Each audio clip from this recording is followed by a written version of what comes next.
Every animation studio has dropped at least one goated villain, and that one was a total mess. Starting with Disney's King Magnifico from Wish. I win. Wishes really do come true. Now, this guy had a solid setup. He shows up talking about building a kingdom where everyone feels safe. And for a minute, you actually think he might be the good guy. Our lands were destroyed by selfish, greedy thieves. He sounds like a leader who cares. Then, The traitor, your wish will be granted. out of nowhere, the switch flips, and the whole good guy thing just goes away. The people of Rosas are good. They deserve more than... I decide what everyone deserves. Let's be honest, the turn happens way too early in the film. This guy just cuts the tension and goes straight up villain mode.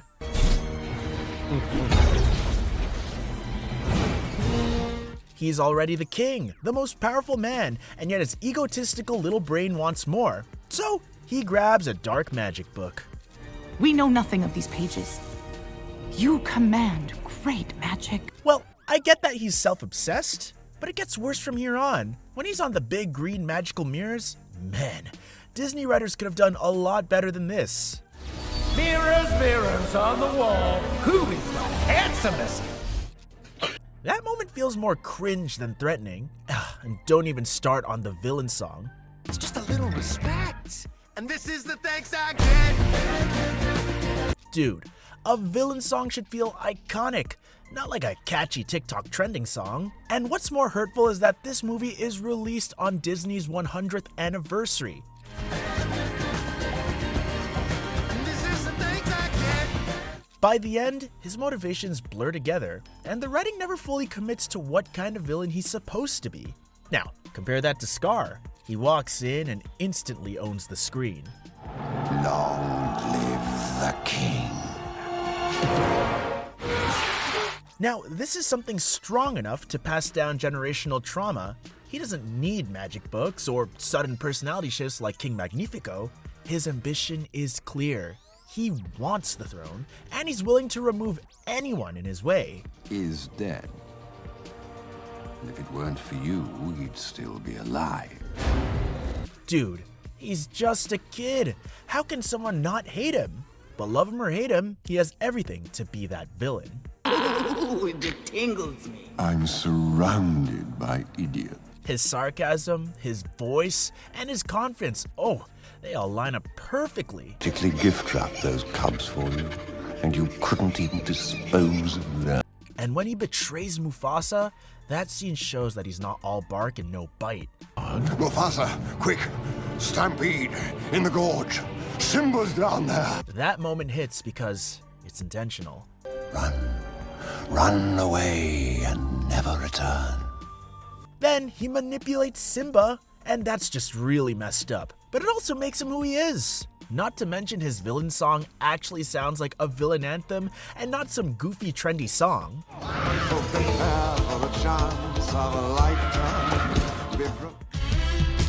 Every line adds to his presence instead of distracting from it. He kills his brother without hesitation, and to top it off, with Oscar-winning manipulation, scars his own nephew's heart. But, Simba, I am Shen. You might hate him, but you damn well respect how well written he is. Moving on to Illumination, Carlos from Hop. Oh, yes, I have the report. The sun will be shining, foggy times are lifting, Easter will be clear sailing. Now, most of you don't even remember this movie existed, right? That's because it came right after Despicable Me. I mean, there's really no comparison between these two. At first, Carlos isn't even evil. At full capacity, with my supervision, we are right on target for Easter. Fine. He just wants a job that's more suited for a bunny. Even a humble chick could do the job. Now, of course, Carlos feels insulted and decides to remove his boss. Well, no more. It's time for the Easter chick to rise. With that being said, the bro Carlos actually starts working out just to become the next Easter bunny. But it's good. It's a good bird. Feel. And can someone please explain to me why he shows EB dead? Butterball turkey? No, that is EB. He has the same chart and everything. With turkey legs, the guy does all that hustle just to be later defeated by drums.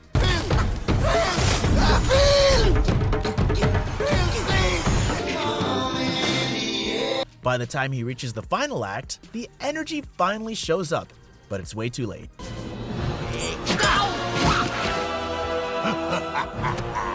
You can't just build menace in the last few minutes and expect it to carry some weight. Then there's Vector from Despicable Me.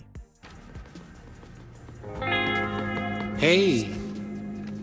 So the thing that makes him so special to me is that he doesn't need a tragic backstory or world-ending stakes to stand out, because what he brings instead is non-stop energy. With both direction and magnitude.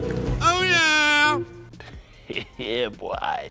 He looks like a walking meme, talks like a walking meme, acts like a walking meme, yet somehow he pulls off actual villain moves.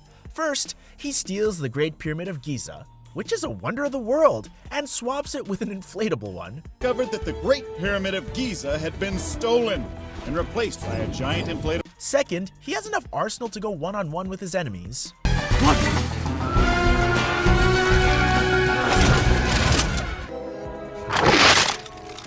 Do ya? The worst one is that he kidnaps Gru's children. Okay, girls, you're going to have to jump. Under all the jokes, he's genuinely ruthless. Somebody else ordered that many cookies. Not likely. Name one person who ordered more cookies than me. You laugh at him, but you also oddly take him seriously. His loud and dramatic style is very different from Pixar's Evelyn Deavor, who tries to keep her true plans hidden, even if she doesn't do a great job at it.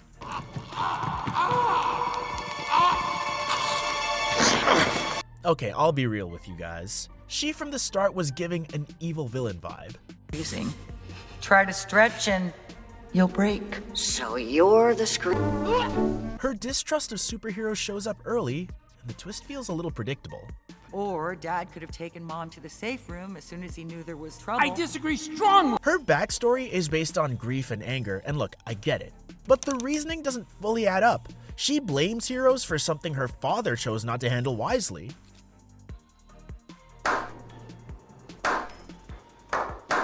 That reason seems thin to hate superheroes.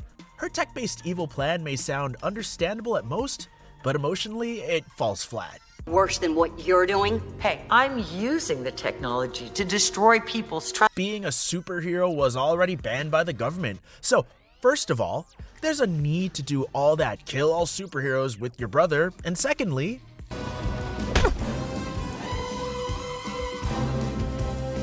she would love to die, then to be saved by a superhero so she can just prove a point?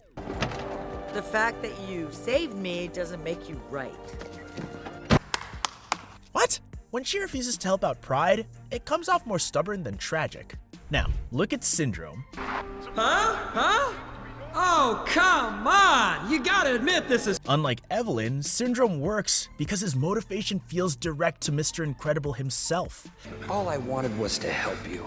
I only wanted to help! And what did you say to... He started off as a kid who idolized becoming a hero and got rejected. But I learned an important lesson. You can't count on anyone, especially... See, this is what happens when you get broken by your idol. Instead of moving on, he built his entire identity around revenge. Syndrome will save the day! I'll be a bigger hero than you ever will. He spent 15 years planning revenge instead of moving on. His whole identity became beating Mr. Incredible.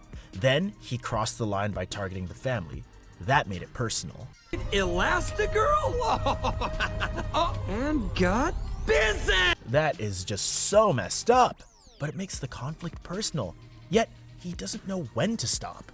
Favor. Oh, don't worry, I'll be a good mentor. Supportive, encouraging, everything you weren't. Another milk. Okay, I get the obsession to rebuild the world and defeat your enemy, but my guy, that's his baby. Meanwhile, Sony be like, what if the villain was an emoji? I really wish I was joking, guys. You come inside the boardroom and we can have a teeny-weeny chat. Smiler feels like the boss who laughs in meetings, but is clearly judging everybody in the room. Mistake in the cube again. Oh, we know you won't, Gene. We know you won't. No! God, please! And then out of nowhere, she jumps from cheerful supervisor to full tech dictator way too fast. What? If you get deleted, you don't have to worry about what your Dude, the shift happens so quickly because it feels like someone skipped a few pages in the script. Imagine having a boss like her. I would love to clock her in the goddamn face. Aw, what a touching daddy-son reunion moment. It reminds me of the time I deleted— Bro, who's the man? Her obsession with perfection drives the conflict, but deleting the emoji just for a little mistake is way too much for a kid's movie. Me! If we could delete this malfunction before his appointment, they'll discover there's no— She sends robots after someone for showing a second emotion. Dude, that escalation feels a little extreme for such a small trigger. Oh no! What did you do to my beautiful ball? Oh! This is probably the most satisfying part of the film. Her personality revolves around surface traits, and that makes her very forgettable. Sony then redeemed itself with the Spot from Spider-Man Across the Spider-Verse. Your potential. You'll finally have a villain worth fighting, and I won't be just a— At first glance, he looks awkward and almost harmless, right? His portal power feels more silly than threatening. I'm so sorry. First of all, I'm not even robbing you. I mean, this ATM machine doesn't— So nothing about him screams villain at first, but then we find out Miles caused his transformation when he hit him with a bagel at Alchemex. Where do you think you're going? He's on a bagel! Alright, time to swing, just like I— It's wild how a small joke turned into a major plot point. One second, he was a normal scientist, and the next, his entire body changed. ATM machine. Who said that? This is real. So are you like a cow or— Suddenly, the villain has emotional weight. His frustration grows alongside his power. Our future. I'm gonna take everything from you. By the end, he feels genuinely dangerous.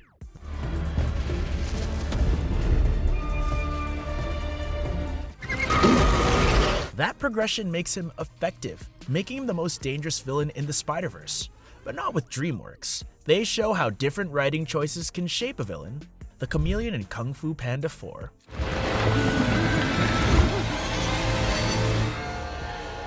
With her shape-shifting powers, we expected something exciting. But compared to the amazing previous villains, she falls short, mostly because of overhyped expectations and those tiny gecko feet. Does a blood moon always rise this slowly? Her motivation centers on feeling underestimated. She plans to steal others' abilities, instead of building her own strength.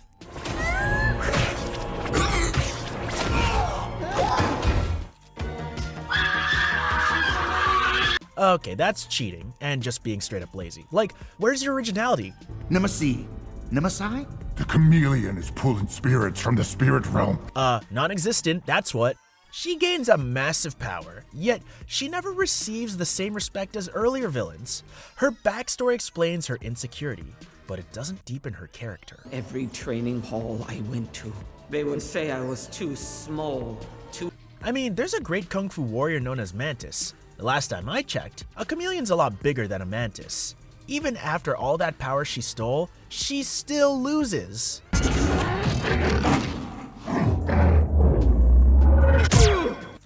Are you not ashamed of yourself? So yeah, the chameleon's not the proudest work. I would say she'd rather learn a thing or two from Lord Shen from Kung Fu Panda 2. Insolent fool! He's elegant and ruthless at the same time.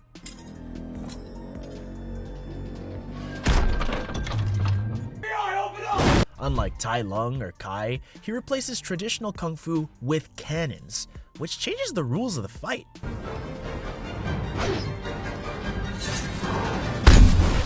His actions shaped Poe's life long before they ever met, and that connection raises the emotional stakes.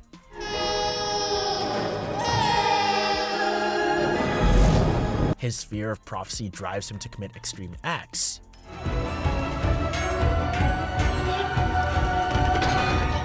He destroyed panda villages because of a prophecy that said he would be defeated by a warrior of black and white. he would be defeated by a warrior of black and white. The irony is that the description could have matched him too. In trying to escape fate, he helped create it, and he was ultimately defeated by his own creation.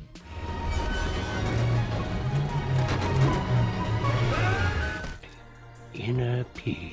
Shen shaped Poe's entire journey, which is why he stands as one of DreamWorks' strongest villains.